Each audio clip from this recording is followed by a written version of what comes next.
Olá pessoal, bem-vindos a mais um Almoço com a Gastro e hoje eu vou conversar com vocês sobre um tema que vocês sempre me pedem, que são a queixa de gases, inchaço, aquela barriga distendida, aquele desconforto que você fica todo dia no final do dia, que você já não sabe mais o que fazer, que você não sabe a causa desse problema. Hoje a gente vai falar sobre isso.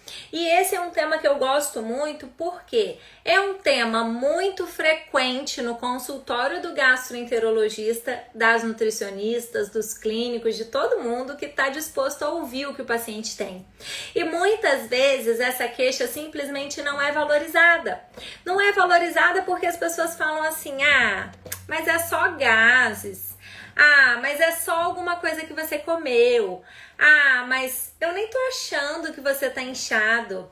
E muitas, principalmente muitas mulheres que eu atendo me falam exatamente isso.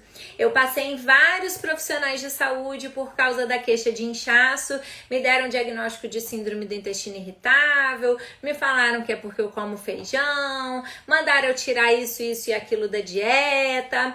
Mas a grande questão é que esse sintoma muitas vezes não responde a essas medidas básicas de botar o feijão de molho ou, por exemplo, começar a evitar a lactose, porque cada pessoa tem uma causa para esse sintoma.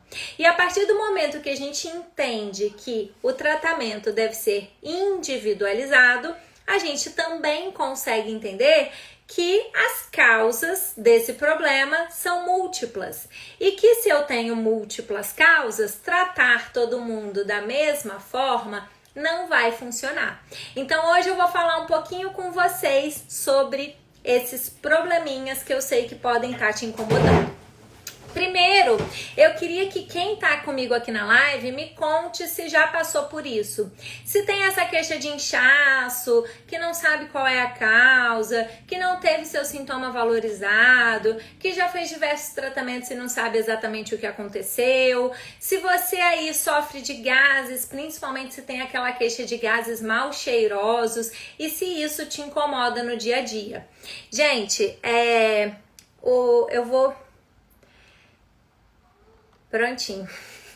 Tinha um rapaz aí falando besteira e vocês sabem que eu sou uma mulher casada, não aceito vir aqui falando que eu tô linda, que minha voz é maravilhosa, que é isso? Cadê o respeito? Então vamos lá, vamos voltar para o tema da nossa live. Então vamos falar um pouquinho sobre essa queixa de gases, inchaço e distensão abdominal. E a Gi falou que já fez a dieta pobre em FODMAPs e não melhorou. Eu recebo muitos pacientes que já tiraram tudo da dieta, que já fizeram tratamento com antibiótico, que já fizeram um monte de coisa, ou que foram no gastro, o gastro falou, isso aí a culpa é sua que tá comendo besteira, ou isso aí é a culpa da sua alimentação, é você que come isso, que come aquilo, né, que não valorizou o seu sintoma. Eu entendo que vocês passam por isso. Eu até coloquei aqui uma imagem para eu não esquecer de nada que eu tenho que falar com vocês, e quem é meu aluno do programa Intestino Inabalável, eu vou disponibilizar para vocês não só um resumo da nossa live, mas também as imagens para vocês entenderem exatamente o que eu estou falando, tá? Em relação à queixa de gases e inchaço, a primeira coisa que eu quero explicar para você é que são coisas diferentes. É diferente gases, do arroto, do inchaço e de uma coisa que a gente chama de distensão abdominal. São coisas diferentes. E apesar de muitas vezes elas caminharem juntas, é importante a gente entender exatamente o que é que você está sentindo, porque isso vai impactar na forma que eu vou te tratar. A pessoa que sofre de arroto, que a gente chama, o nome médico são as eructações, é aquela eliminação de gases pela boca. Esse arroto, ele pode acontecer em jejum, ele pode acontecer depois que a pessoa bebe um líquido e ele pode acontecer também quando essa pessoa, por exemplo, termina de comer. E isso impacta no que a gente vai pensar de quais são as possíveis causas para esse arroto. Além disso, quando a gente fala de gases, a eliminação de flatulências, que são gases que saem por baixo, elas são normais. Esses dias eu comentei um vídeo que tá rolando por aí, que não pode soltar gases, se você soltou gases tá errado, tá doente. E a gente vê uma tendência nas redes sociais de deixar as pessoas malucas. Por quê? Gente, todo mundo produz gases, é normal. E quando o médico te falar, é normal um pouquinho de inchaço, ele até pode estar sendo sincero com você. Mas o que a gente precisa entender? Nem tudo que é comum é normal, e a gente precisa entender que a linha tênue é uma linha muito tênue entre o que é normal e o que é um problema. Produzir gases é normal. A produção de gases acontece pelas próprias reações químicas do processo digestivo no nosso trato digestivo e pela reação das bactérias intestinais, que vão fermentar as coisas que a gente come. E esse processo de fermentação no seu intestino, ele é até desejável. Por quê? Ele vai garantir a produção de ácidos graxos de cadeia curta, que são nada mais, nada menos do que anti-inflamatórios que vão servir para melhorar a função de barreira do seu intestino. Então, quando a bactéria fermenta alguma coisa que você comeu, nesse processo de fermentação, ela vai formar gases e ela vai formar esses ácidos, que são os ácidos graxos de cadeia curta. Por que eu falei que é uma linha tênue? Porque um pouco de fermentação é desejável. A grande questão é que hoje nós vivemos uma epidemia de pessoas que produzem um excesso de gases. Gases que dão desconforto para aquela pessoa. Gases que têm um mau cheiro, que impactam, que a pessoa estraga o ambiente. Isso não é normal. Produzir gases, soltar um pouquinho, até tem alguns que falam, é normal soltar 30, é normal soltar 50 gases por dia. Eu acho isso um absurdo, porque imagina a pessoa que fica aqui com um caderninho. Tô aqui com esse aqui é o caderninho dos gases, tá? Soltei um pum, vou anotar. 1, 2, no final do dia eu conto. Não existe isso, gente. Quem que conta quantos gases soltou nas 24 horas? O que eu quero que você observe é se esses gases estão sendo incômodos. Se são gases com cheiro podre, que intoxicam o ambiente. Se são gases que são realmente numa quantidade muito grande e que tudo que você come, você produz uma quantidade excessiva de gases. Isso não é normal. E outra condição que a gente sabe que não é normal é aquela sensação de baiacu. É a pessoa que come e fica com a barriga muito estufada, aquela sensação que tem que abrir o botão da calça jeans. Gente, isso não é normal. Ter um pouquinho de fermentação é desejável, é o normal para as pessoas. Agora, aquela fermentação que te dá um desconforto, que incha a barriga a ponto de você ter que abrir o botão da calça, eu atendo mulheres que me falam que pararam de usar calça jeans, que não usam mais roupa justa mesmo sendo magra. Por quê? Ela sabe que de manhã vai estar linda e depois, ao longo do dia, aquela fermentação vai ficar incompatível com a roupa que ela tinha escolhido de manhã. Isso não é normal. E a gente precisa diferenciar o que é distensão do que é inchaço. Essa é a grande sacada que eu quero dar para vocês, tá? Distensão abdominal é quando você tem um aumento da circunferência do abdômen. Então, ao longo do dia, a pessoa percebe que ela de manhã estava uma medida e você pode medir isso aí na sua casa. Você mede com uma fita métrica de manhã e mede com uma fita métrica no final do dia. Aí a gente vai conseguir quantificar se está havendo uma distensão do abdômen. A outra queixa é o inchaço. O inchaço, ele é muito além da distensão e ele pode vir junto ou ele pode vir sem a real distensão. O inchaço, que o nome em inglês é bloating, ele se relaciona com esse desconforto causado pela distensão. Esse desconforto que é o que faz você buscar ajuda médica. É o desconforto que não é normal nunca.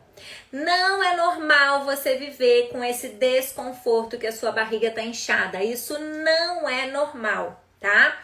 Então, às vezes, quando você olha para a pessoa, ela não tá com distensão abdominal, mas ela está sentindo como se tivesse um balão dentro da barriga. Então, o bloating é aquela sensação de que tá alguma coisa pressionando lá dentro. Isso é inchaço. Isso é bloating. E o bloating, que é o inchaço, ele é nada mais, nada menos do que uma manifestação do processo de inflamação de baixo grau. E é essa inflamação que precisa ser combatida e não pode ser normalizada. Há um movimento hoje de normalização desse desconforto. Inclusive lá nos Estados Unidos há um movimento de autoaceitação, assim como a gente vê esses movimentos de body positive para aceitação de obesidade, os quais eu não sou contra nem a favor, desde que não se romantize a obesidade, mas há também esse movimento de normalização da sensação de bloating, que é essa sensação de distensão, que é esse desconforto, que é esse aumento do volume abdominal associado àquela sensação de que vai explodir. Isso não é normal. Se você come e fica com essa sensação de que tem que abrir a roupa, de que tá tudo te incomodando. Há pessoas que sentem dores fortíssimas e não tem o seu sintoma valorizado. Por quê? Nem sempre aquilo ali vai causar uma real distensão muito grande. Porque o bloating, ele diz muito mais da sua sensibilidade a esse processo de inflamação crônica de baixo grau do que, de fato, da quantidade de gases que é produzido. E é por isso que muitas vezes essa pessoa toma remédio antigases e não melhora. Por quê? Não necessariamente o bloating vai vir acompanhado de um excesso de produção de gases. Às vezes, essa baixa tolerância é exatamente por causa do processo inflamatório, essa hipersensibilidade que o seu corpo fica. E aí você tá sentindo desconforto, vai no médico, fala pra ele que tá desconfortável e ele fala: não, querido, isso é normal. Aí, mas eu nem tô achando que você tá linda, não tá inchada. Esquece isso, deixa isso pra lá. Não é assim que funciona. Se está te causando desconforto, merece ser investigado, tratado e orientado, certo? Partindo do pressuposto, então, que você já entendeu o que são gases, o que são arroto, o que é distensão e o que é inchaço ou bloating, eu quero continuar a nossa live falando de quais são as principais causas para esse tipo de desconforto. Porque quando eu falo que tem as causas, eu quero que você aí do outro lado perceba que nem sempre é o que você comeu, que nem sempre é SIBO, que nem sempre o tratamento que deu certo para sua amiga vai dar certo para você, tá? Então é muito importante a gente identificar para cada pessoa de onde vem esse desconforto. E é claro que a principal causa, gente, é o processo digestivo. Não necessariamente só o que você come, mas o que você come importa. Mas o que você come e o que você é capaz de digerir. Porque tudo que você não digere vai sofrer esse processo de fermentação pelas bactérias do seu intestino, vai levar a uma maior produção de gases e pode te levar, inclusive, a esse processo de inflamação de baixo grau e desconforto. Então, o que você come importa, mas o que você é capaz de digerir? É isso que muitas vezes é ignorado por vocês.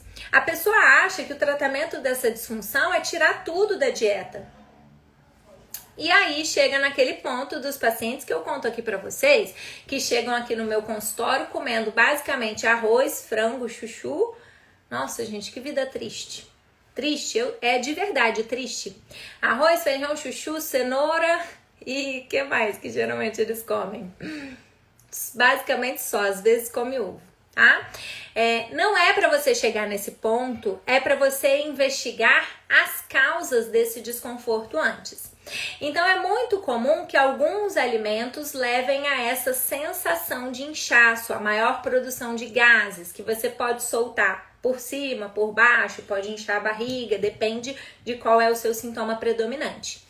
Mas se eu fosse elencar aqui para vocês os principais culpados, eu colocaria em primeiro lugar a lactose. É muito comum a intolerância à lactose no nosso país. Muitíssimo comum. E se você não sabe nem por onde começar, comece investigando intolerância à lactose. Ah, precisa fazer exame para saber se eu sou intolerante à lactose? Você pode fazer, mas você pode também simplesmente fazer um teste de excluir a lactose por alguns dias e ver se você melhora. Por quê? É uma causa comum desse sintoma de gases e a intolerância à lactose, ela tem uma prevalência na nossa população que pode chegar a 70%. E se você for japonês, a chance é mais de 90%. Então, se você é descendente de oriental, como são os meus filhos, fica de olho na lactose. Tá? Então a lactose muito frequentemente é um alimento culpado. Não é todo mundo que tem que tirar a lactose, mas fazer um teste de exclusão da lactose é interessante. O segundo alimento muitas vezes culpado por esse sintoma é o trigo ou o glúten. E por que eu falei o trigo ou o glúten? Porque nem todo mundo que passa mal com trigo, o problema é o glúten. Muitas vezes o problema é exatamente o carboidrato, que é o frutano, que tem no trigo e que vai levar esse processo de fermentação no seu trato gastrointestinal, piorando os seus sintomas. Mas para algumas pessoas, o sintoma é causado exatamente pelo glúten, que é a proteína que tem, por exemplo, no trigo, na aveia, na cevada. E se o sintoma é relacionado ao glúten, a gente tem que tirar todos esses alimentos. Mas aqui vai a primeira e mais importante orientação para você que quer tirar o glúten da sua dieta. Não faça isso sem antes investigar doença celíaca, entendeu? Porque se você não investigar agora, talvez você vai perder a chance de ter um diagnóstico. E a doença celíaca é uma doença autoimune, ela vai muito além do só eu passo mal quando eu como trigo ou quando eu como glúten. Então, a primeira coisa que você que desconfia que o glúten te faz mal deve fazer é procurar um médico especialista. Por quê? Ai, gente, já vi cada coisa por aí. Busca um médico que sabe do que tá fazendo, tá? Investigue doença celíaca. Mas esses dois alimentos muito frequentemente são relacionados a esse sintoma de gases e inchaço abdominal. Fora isso, os FODMAPs, que alguém falou aí que fez a dieta pobre em FODMAPs e não sentiu melhora. É muito comum que pessoas que sofram de gases e inchaços se beneficiem da dieta pobre em FODMAPs, porque é uma dieta que tira durante um tempo os carboidratos que são acessíveis à sua microbiota. Então elas ajudam a controlar esse processo de excesso de fermentação. Mas a dieta pobre em FODMAPs, ela é uma dieta diagnóstica. E por que eu digo isso? Porque se você melhorou, isso é uma informação. Se você conseguiu reintroduzir depois, isso é uma informação. Agora, se você não tolera nenhum dos grupos de FODMAPs, é muito provável que o seu problema seja outro. Então, a dieta pobre em FODMAPs, ela pode fazer parte não só do seu tratamento, mas da investigação da causa do seu problema. Vale a pena você considerar essa estratégia na sua vida, mas nunca como a única estratégia, certo? E a outra coisa que costuma muito dar esse sintoma de inchaço e que pode ter a ver com os alimentos que você come é a histamina. O principal sintoma da intolerância à histamina é a queixa de inchaço abdominal. E muitas vezes esse paciente que me fala, já fiz dieta pobre em FODMAPs e não melhorei, é um paciente que eu vou desconfiar que pode ser que tenha alguma condição mediada por histamina. E a intolerância à histamina, ela não é incomum. Ela é uma condição que cada vez mais a gente está vendo. E ela pode ser mais difícil de diagnosticar. Por quê? Os exames que a gente tem não são maravilhosos e porque os alimentos são diferentes. Quando a gente pensa na intolerância à lactose, a pessoa já sabe, lactose vem do leite. É meio óbvio ela desconfiar. Agora, quando a gente fala de intolerância à histamina, um dia a paciente passa mal com um tomate, uma coisa que parecia totalmente inocente, um tomate, um molho de tomate. No outro dia a pessoa passa mal com queijo, no outro dia a pessoa passa mal com vinho, no outro dia a pessoa passa mal com a berinjela. Gente, quem ia desconfiar da berinjela? Aí no outro dia a pessoa passa mal com espinafre. Quem que ia desconfiar do coitado do espinafre? Aí são alimentos que não tem nada a ver um com o outro, mas que eles podem ser gatilho para sintomas de quem tem intolerância à histamina. Então é por isso que às vezes por conta própria o paciente não consegue achar uma lógica, né? Ele fala, nossa, fui jantar num restaurante japonês e quase morri. E olha que eu comi sem cream cheese. Eles sempre me falam isso. Eu pedi para vir tudo sem cream cheese, mas eu acho que eles colocaram. Ou, eu comi na casa de não sei quem, a pessoa me jurou que não tinha lactose e eu passei muito mal. E às vezes o problema não era lactose, era outra coisa. Como, por exemplo, a histamina do alimento. Então, se for para pensar em alimento, eu pensaria nesses 4 grupos aí que eu citei. O glúten, a lactose, o glúten, os FODMAPs e a histamina. Mas quando a gente ainda está falando do processo de reação a alimentos, a gente precisa entender que a má digestão também é uma causa de gases. E às vezes essa má digestão vai acontecer porque você tem baixa produção de gases de ácido no estômago, que a gente chama de hipocloridria, cujo diagnóstico é muito difícil. Eu não recomendo que você fique fazendo esses testes que vocês vão ver aí pela internet, não. Mas uma dica, se você fica ótimo em jejum e quando você come, você fica com aquela sensação de empachamento, de distensão, mal comeu já tá sentindo aquele desconforto, pode ser que a causa do seu problema seja essa hipocloridria. E a hipocloridria, ela pode ser causada por uma infecção por H. pylori, ela pode ser causada porque você está usando omeprazol para tratar uma coisa que não precisava usar omeprazol ou qualquer outro prazol, tá? Mas não uso omeprazol, eu uso Inzelme, piorou, tá? Não uso omeprazol, eu uso dexlansoprazol. Também é a mesma coisa, vai tirar o ácido do seu estômago e vai causar uma hipocloridria. Essa hipocloridria pode ser secundária a você que vive estressado, que não presta atenção na hora de comer, gente. E essa é a principal causa disparado. Porque hoje em dia as pessoas almoçam assistindo live. Confessa aí pra mim, você que tá almoçando e vendo a live da doutora Lívia. Pode confessar. Vou ter que mudar o horário da minha live, gente, porque tá sendo contraproducente para a saúde de vocês. Porque você almoça pensando em problema, conversando no WhatsApp, assistindo videozinho, jogando joguinho, assistindo televisão, resolvendo problema, respondendo e-mail na frente do computador. Não dá para digerir assim. O seu corpo, ele não é moderno igual as tecnologias que a gente tem.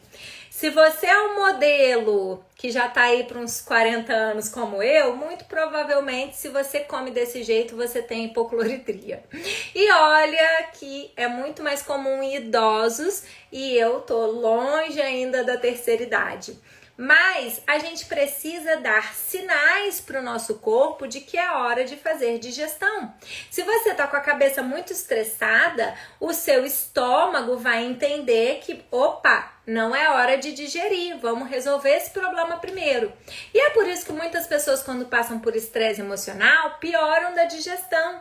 E aí fica na conta da gastrite nervosa. E se for um gastro muito tradicional, ele ainda vai te tratar com prazol, porque, mas a culpa é sua, que vive estressada, vai ter que usar esse prazol para a vida toda. E não é assim que funciona. Esse prazol muito provavelmente vai piorar o seu sintoma de hipocloridria. Baixa produção ou baixa liberação de enzimas digestivas.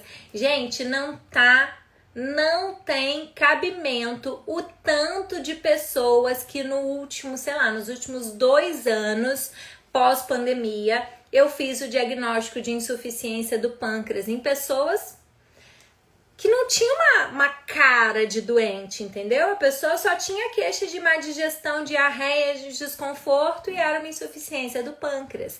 Então, não deixa a pessoa te falar que você tem cara de intestino irritável sem fazer no mínimo exame de fezes. Tá? Então, má digestão pode ser estômago, pode ser vesícula. Quantas pessoas aí tiraram vesícula sem necessidade e ficam com essa queixa de gases, inchaço, distensão? Pode ser um problema no pâncreas, que é uma condição potencialmente mais grave e que muitas vezes simplesmente é ignorada, tá? Muitos pacientes, ninguém nem passou na cabeça do médico pedir o exame certo. Então, má digestão pode ser por essas condições. Pode ser que a sua má digestão seja por uma doença do seu intestino delgado. E doença do intestino delgado não é só SIBO, mas SIBO é uma causa importantíssima dessa queixa de inchaço, gases e de múltiplas intolerâncias alimentares. Essa pessoa que não tolera comer nada, ela muito provavelmente tem um intestino doente. Um intestino doente pode ser porque tem uma doença celíaca, pode ser que o intestino doente seja porque a pessoa tem, por exemplo, uma doença inflamatória intestinal, que, gente, tem paciente que não tem cara de doença inflamatória intestinal, o diagnóstico é com exame. Tá? Então, a pessoa pode ter um intestino doente por causa da celíaca, por conta de uma doença inflamatória intestinal, por conta de parasitas, por conta de uma desbiose de intestino delgado, por exemplo, que é o que a gente chama de SIBO, que é o supercrescimento de bactérias no seu intestino delgado. Agora, imagina que você come e tem um monte de bactérias onde não devia, tá? Porque o problema não é a bactéria, é aonde ela está. É porque que o seu corpo não conseguiu eliminar essas bactérias de onde elas não devem, porque o nosso corpo tem muitos mecanismos de defesa para que isso não aconteça. Mas hoje a gente vive uma epidemia, posso falar com conhecimento de causa. A gente vive uma nova epidemia, que é a epidemia de desbiose intestinal, epidemia de SIBO. Então, imagina que você comeu super bonitinho, super saudável, você escolheu, era tudo orgânico, estava tudo maravilhoso e mesmo assim você fermenta tudo que você come. É muito provável que tenha bactéria onde não deve. Esse excesso de bactérias no seu intestino vai fermentar tudo que você come. Coisa boa e coisa ruim, elas gostam dos dois. E é por isso que você já nem sabe mais o que comer. Você come uma coisa legal, fermenta. Come uma besteira, fermenta. Qual que é a lógica nisso? Pode ser que o seu problema seja o SIBO, que é o supercrescimento de bactérias no intestino delgado. E o SIBO, gente, não é só um excesso de bactérias. São bactérias ruins no lugar errado, atrapalhando o seu processo de absorção de nutrientes e levando a tal da inflamação crônica de baixo grau. E é essa inflamação que faz você ter desconforto, porque o nosso corpo foi feito para tolerar esse processo de fermentação. Agora, quando essa fermentação é exacerbada e ela vem acompanhada de uma inflamação, porque são bactérias ruins que estão ativando o seu sistema imunológico, que estão rompendo a integridade da sua barreira intestinal, estão hiperativando o seu sistema imune, isso leva ao que a gente chama de hipersensibilidade visceral, que traduzindo é o tal do intestino irritado. Quantas pessoas que têm o diagnóstico de síndrome do intestino irritável e, na verdade, o que elas tinham era SIBO, desbiose, aumento de permeabilidade intestinal, levando a essa inflamação crônica de baixo grau. E por que eu tô batendo na tecla da inflamação? Porque inflamação crônica é a origem de todos os seus problemas. O seu corpo não foi feito para viver nesse estresse crônico. A inflamação é um processo desejável. É ela que nos defende de infecções. É ela que faz com que a gente tenha essa tolerância imunológica aos alimentos, às coisas que a gente vai se expor e até às bactérias. Mas um processo de inflamação crônica é o que tira você da saúde. É o que faz você estar sempre cansado, fadigado, já acorda com aquela sensação de que não queria nem estar aqui, parece que bateu laje a noite inteira. A inflamação crônica pode ser o que leva a essa neuroinflamação no seu cérebro e você fica com aquela sensação de névoa mental. Você não consegue prestar atenção em coisas que você fazia com facilidade. Você não consegue, muitas vezes, se lembrar do que você acabou de fazer. A pessoa fez, esqueceu o que fez. A inflamação que se inicia no seu intestino pode ser a causa dessa epidemia de doenças crônicas imunomediadas, entre elas alergias crônicas, entre elas doenças autoimunes. Quantas doenças autoimunes a gente está vendo, gente? Isso não é a realidade de anos atrás. Esse aumento de doenças autoimunes é uma consequência da destruição da sua microbiota, dessa epidemia de desbiose que a gente vive e dessa inflamação crônica que o seu estilo de vida está proporcionando para você. É essa inflamação crônica que se relaciona com a maior parte das doenças crônicas. A doença do rim tem relação com inflamação crônica. A doença do coração tem relação com inflamação crônica e com desbiose. Mas a doença do osso tem relação com inflamação crônica e desbiose. Mas a doença do cérebro é TDAH, é autismo, é depressão, é ansiedade. Tem muita relação com inflamação crônica de baixo grau e desbiose. Mas a doença do dedinho do pé, aí pode ser outra coisa, né? Sei lá, se você bateu. Nem tudo é causado pela desbiose, mas doenças crônicas têm uma alta associação com esse processo de inflamação crônica.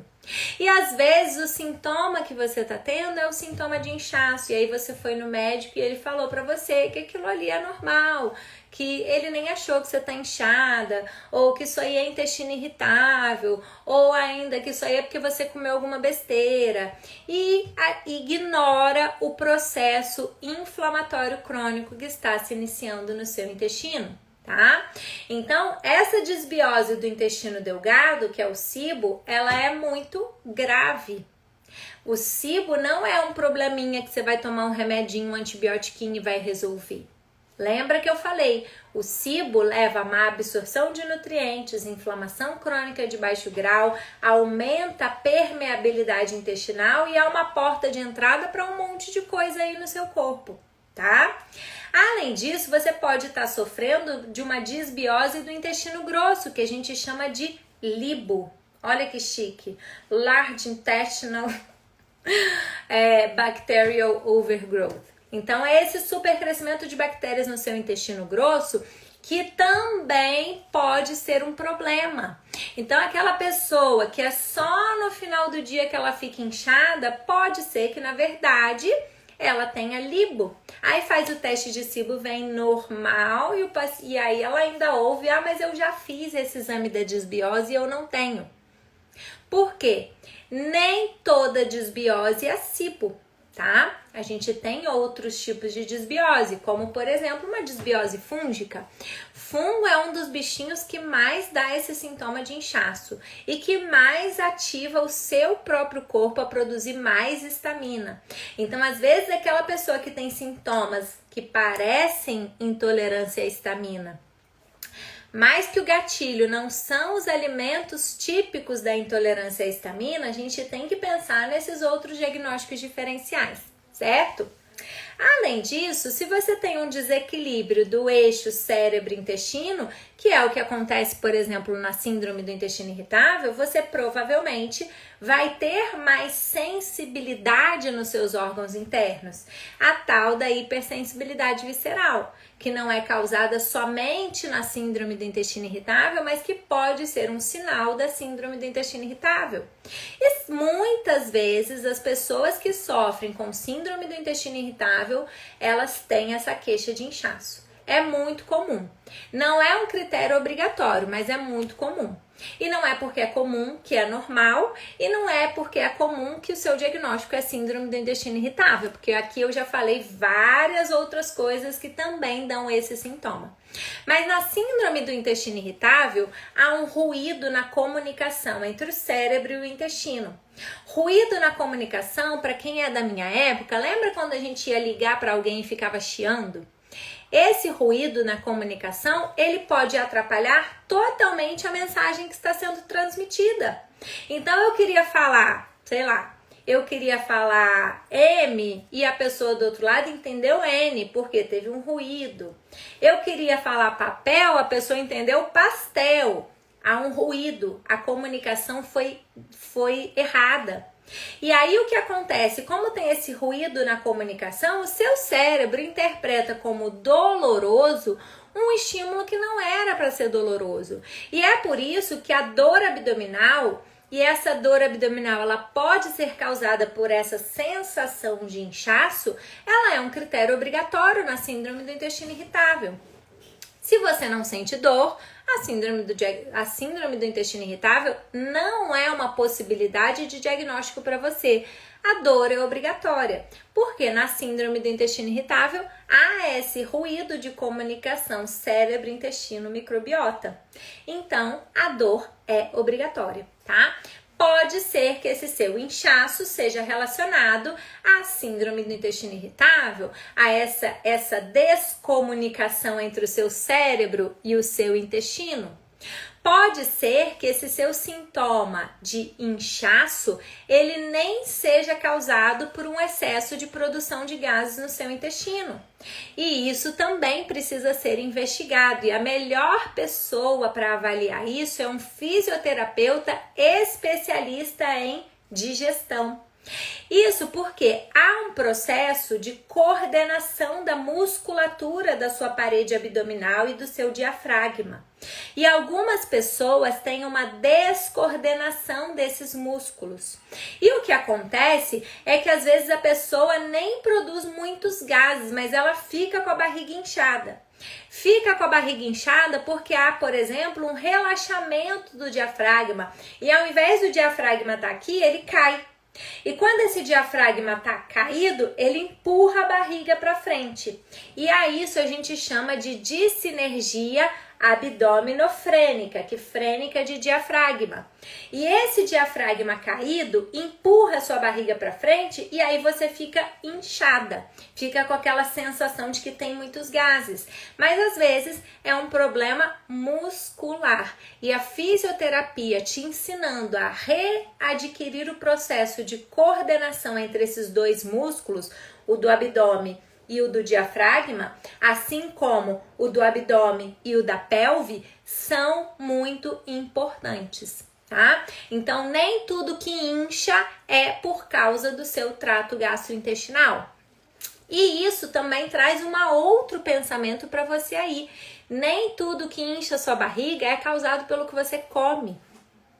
Nem tudo. Não é infrequente a gente ver pessoas que têm essa descoordenação muscular. E às vezes essa descoordenação muscular é uma sequela de um SIBO que você já teve, de alguma condição que inflamou o seu intestino e levou a esse comprometimento da parte nervosa que coordena esses dois músculos, certo? Além disso, quando a gente pensa em distensão abdominal, ela pode ser nada mais, nada menos do que uma consequência de uma motilidade do seu intestino ineficaz. Pessoas constipadas muitas vezes se queixam de inchaço abdominal.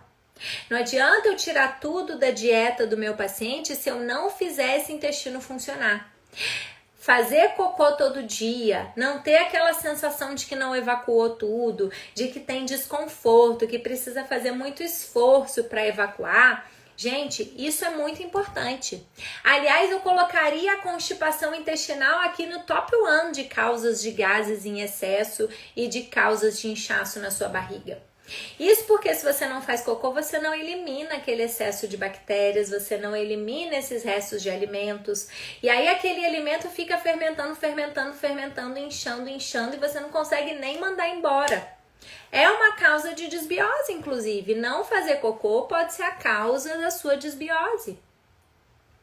Pode ser que seja consequência da sua desbiose, a gente já falou sobre isso aqui também. Mas fazer cocô é muito importante. Se a causa, se a consequência, a gente precisa resolver esse problema. Então, alterações da motilidade do seu intestino ou da motilidade da sua parede abdominal são causas de inchaço abdominal.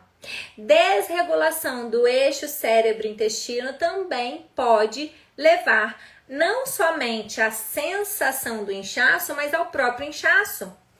Porque é esse eixo que regula a motilidade do seu intestino. Então vejam que essas causas elas podem vir tudo junto e misturado. E é por isso que eu falei para vocês que são as causas. As causas. Por quê? As condições gastrointestinais, minha gente, olha que eu tenho aqui mais de 10 anos de experiência só em intestino, ela nunca é uma coisa só. É um erro você achar que o seu único problema é o estresse. É um erro você achar que o seu único problema é a alimentação. É um erro você até achar que o seu único problema é a desbiose. Por quê? São coisas que uma piora a outra, é um ciclo. Você não digere bem. Porque você não digere bem, você cria um processo de desbiose. Por quê? Tudo que você não digere vai sobrar de alimento para as bactérias do intestino. E aí, porque você cria essa desbiose, você piora a motilidade do seu intestino e até a coordenação da musculatura do seu abdômen. E aí você atrapalha a produção de neurotransmissores e você desregula mais ainda o seu cérebro. E aí uma vez que você está muito estressado, preocupado, ansioso, não tem neurotransmissor suficiente, a sua digestão piora. E aí que a sua digestão piora, piora a desbiose, aí piora a motilidade, aí piora o cérebro, aí piora a desbiose. Vocês entenderam? Que não tem receita de bolo e que não é simples e que não é só parar de comer o feijão? Que não é só parar de comer o glúten e que não é só você falar que o tratamento vai ser com antidepressivo. Não é olhar isso tudo, é buscar as causas, é identificar para você quais são os seus principais gargalos. Onde é que a coisa não está fluindo? Onde é que esse ciclo está se iniciando? Onde é que, se eu agir, eu vou ser mais resolutiva? Esse é o trabalho de um bom profissional de saúde. É olhar para a sua história com esse olhar investigativo, meio Sherlock Holmes, de entender de onde tudo isso começou. O que é que estava acontecendo na sua vida quando você sentiu que tudo desgringolou? O que é que estava acontecendo? Hoje eu atendi uma médica, inclusive, que já tinha passado em muitos profissionais, que já tinha por conta própria estudado muita coisa. E, cara, não adianta tratar consequências sem buscar as causas. É isso que eu espero para vocês. Eu falei aqui diversas causas que podem impactar nessa sua sensação de inchaço. Pode ser que a sua alteração de motilidade intestinal seja secundária, por exemplo, a uma doença da tireoide. Quantas pessoas que sofrem de hipotireoidismo, que o principal sintoma é intestinal. E às vezes essa pessoa está com o hormônio da tireoide bom, mas ela continua sintomática. Por quê? Ninguém olhou para ela como um todo. A gente não tem que tratar só o exame, sabe? A gente tem que também ouvir o paciente, entender a queixa dele, tentar colocar tudo na mesma caixinha. Porque é muito difícil a pessoa achar que ela é uma coitada, que ela sofre da cabeça, que ela sofre do intestino, que ela sofre do estômago, que ela sofre da alergia, e não entender que a origem de tudo provavelmente é a mesma. Tá? É isso que eu quero deixar de recado principal na live de hoje para vocês. Não vai dar tempo de falar sobre tratamento, porque já foi muito tempo de live. Mas eu queria dar um direcionamento para vocês. Então, primeiro, entender que pode ser que o alimento seja um gatilho, mas que se você está tirando um monte de coisa da sua alimentação e não melhora, provavelmente tem mais coisa, tem mais caroço nesse angu. Entender que o processo de digestão, ele pode estar impactado por N motivos, seja por medicamentos, seja pela sua tireoide, seja porque você não mastiga, seja porque você está estressado, mas identificar a causa desse desequilíbrio é importante. Entender que se seu intestino não se movimenta de forma adequada, isso é um fator de risco para desbiose, isso é um fator de risco para você não conseguir eliminar esses gases e é um fator de risco até para o processo inflamatório crônico. Entender que a gente precisa tratar essa inflamação. Não é só tirar da sua alimentação o que te faz mal, mas a gente precisa introduzir coisas que façam bem para a sua microbiota. A gente precisa controlar esse processo inflamatório, porque a gente sabe que essa inflamação que se inicia no seu intestino vai trazer repercussões no seu corpo inteiro. Então não adianta só matar a bactéria do cibo, não adianta só tirar os alimentos que te fazem mal. Tratar o processo inflamatório, melhorar a integridade da barreira do seu intestino são mandatórios para que a gente recupere esse seu intestino.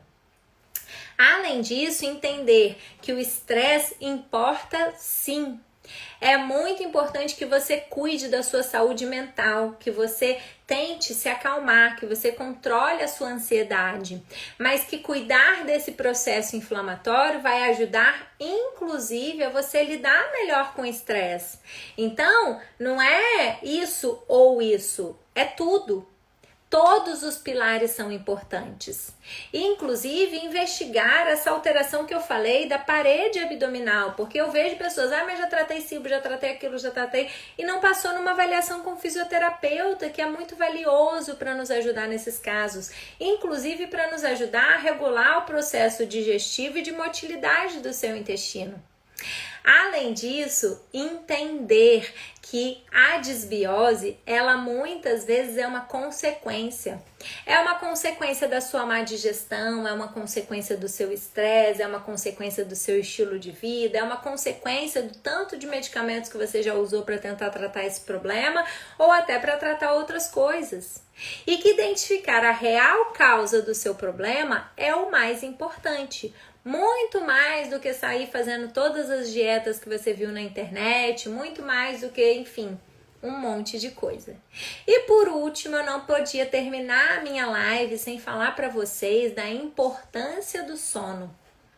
Gente, eu bato nessa tecla porque para mim, os dois principais gatilhos que eu tenho mais dificuldade de controlar são a alimentação, porque eu sou portadora de sensibilidade ao glúten não celíaca, e o glúten para mim é um gatilho muito importante, e controlar também o meu sono. Por quê? Eu sou mãe, eu tenho 2 filhos, eu faço um monte de coisa, aí às vezes eu tô resolvendo problema. E aí, se eu durmo mal, a minha digestão fica mal. E se a minha digestão ficar mal, eu corro o risco de voltar a ter desbiose. Então é isso, o sono é um pilar importantíssimo. O controle do estresse é um pilar importantíssimo. Mas tratar a digestão, a inflamação e a motilidade são 5 pilares os mais importantes. Fora todos os outros que a gente conversou hoje. Eu fiquei muito feliz com a presença de vocês até o final. Se você gostou da live, você tem 24 horas para assistir. Ou você pode se inscrever no programa Intestino Inabalável, onde eu deixo todas as lives salvas. Vocês vão receber um resumo da live, todo bonitinho, em tópicos, para você não se esquecer. E se você quiser, você pode até levar isso para o seu médico para te ajudar a entender melhor o que é que pode estar acontecendo. Além disso, vocês têm acesso a aulas exclusivas lá na plataforma sobre processo digestivo, processo de adoecimento, entender a importância do tratamento da inflamação. Já tem muito conteúdo para você lá. Como melhorar a digestão, como tratar o cibo, como tratar todas essas condições que eu citei aqui. Então, se você quer ter acesso a tudo isso, a gente tem tudo gravado, organizado por tópicos lá no programa Intestino Inabalável. E se você gosta das minhas lives, se você acha que eu te ajudei de alguma forma, me ajuda, compartilha os aprendizados que você teve comigo, curte os meus conteúdos para que o Instagram, que o algoritmo entenda que você se interessa pelo que eu falo aqui, tá bom? Muito obrigada a todo mundo que ficou até o final. Em relação às perguntas, não vai dar tempo de eu responder. Tiveram várias perguntas aqui, mas o que é que eu vou deixar combinado com vocês? Tem uma caixinha de perguntas aberta lá no meu perfil. Vai lá, deixa sua pergunta lá e eu vou responder, tá bom? Um beijo e até mais!